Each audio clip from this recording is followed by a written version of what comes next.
Programa Valor Humano na Rede Assim, a rádio mais informada, está no ar com Rafael Takei, fundador da empresa Moa Ikigai, Educação com Propósito. E vamos combinar uma coisa?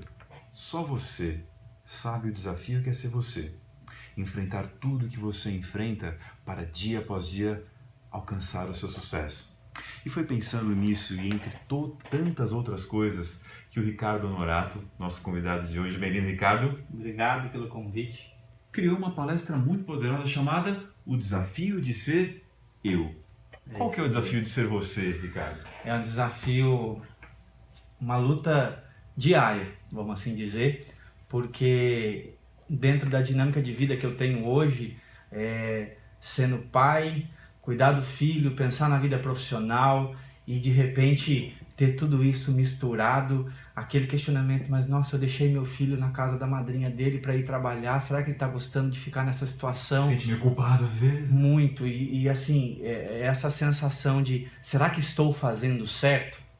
Né, com relação à criação do meu filho, e aí vai acontecendo fatos que vai dizendo para você, tá certo, esse é o caminho que você tem que seguir, e aí você vai vivendo, acordando de manhã, fazendo atividade física e entendendo que, como a metáfora do avião, quando a máscara cai na sua frente, põe você primeiro. Ou seja, esteja bem primeiro para poder ajudar o outro. Às vezes o pessoal acha que isso é um egoísmo, né? Colocar a máscara em você primeiro, mas para quem não entende por que disso, se você fica se preocupando em colocar as máscaras nos outros enquanto tudo está caindo, você vai colocar aqui em uma pessoa, quando no máximo duas. Agora, quando você põe no seu rosto, você se cuida e consegue colocar em 2, 4, quantas pessoas você precisar para que você vai terminar vivo esse desafio, não é isso, Ricardo? Sem dúvida. Augusto Cury diz que quanto mais eu me conheço, mais eu sou capaz de compreender o outro. Poderoso. E isso sempre esteve dentro de mim, mas eu demorei para entender isso. Né? Eu tenho uma característica muito forte de sempre querer ajudar. Uhum. E aí você vai descobrindo que muitas das vezes a melhor ajuda que você pode oferecer é descobrindo primeiro quem é você. E quando veio essa descoberta tão poderosa na sua vida?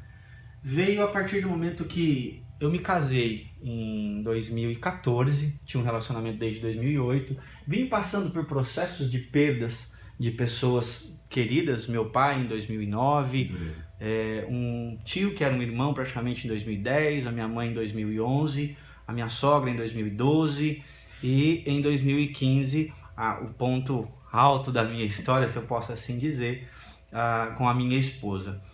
E passar por tudo isso me fez descobrir ser humano. Como não ficar desolado ao perder tantas pessoas importantes na sua vida, meu amigo? A fé cristã, naturalmente, não posso negar, eu inserido dentro da igreja católica desde criança, desde pequeno, através da música, trabalhando com a música dentro da igreja, não posso negar que isso foi um alicerce estupendo para mim viver tudo isso. Ter Deus na sua vida. Sem dúvida. Ter Deus nos pontos altos da situação, da questão da minha esposa, numas conversas com Deus, ouvi, lembra da promessa que você fez no altar? Na saúde, na doença? Né? Isso foi sustentando e depois lá na frente, Jesus, que história é essa de milagre? Aí eu ouvi Deus falar, quem falou para você que vida eterna não é milagre? E posteriormente ela no leito da UTI, já num quadro humanamente impossível de se reverter, viver a experiência do perdoar. Sério? Contar bem breve, ela no leito da UTI, o quadro do câncer bastante intenso, já com tumores pelo corpo inteiro e tal. No momento que as pessoas começam a odiar. Sim, eu honestamente não queria estar ali. Assim, quando ela foi para a UTI, eu falei, no começo ok, estava lá, mas começou a ficar pesado o fardo de estar lá todos os dias, né?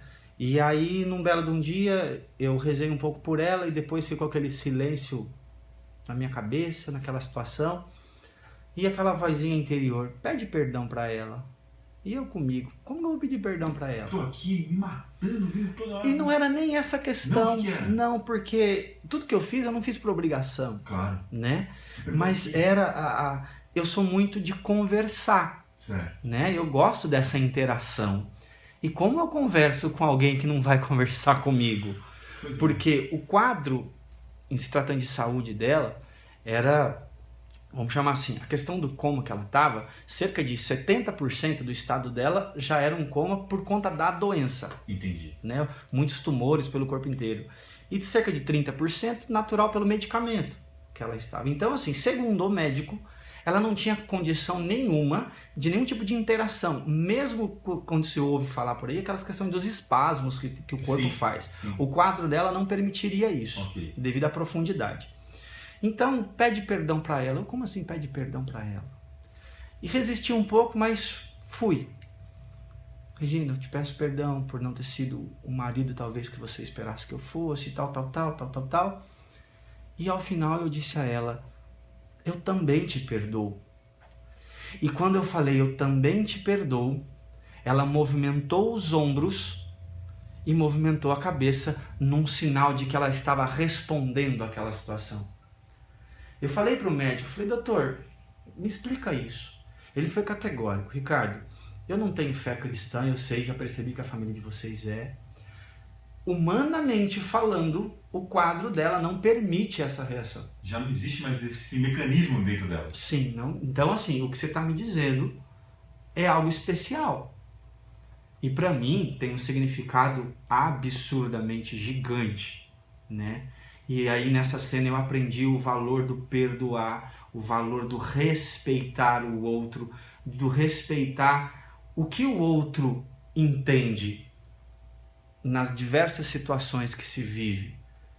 E aí mais tarde eu vim entender um pouco mais sobre programação neurolinguística e juntar nisso aí essas histórias da minha vida, entender um pouco de programação neurolinguística e coach e com as coisas começar a fazer sentido.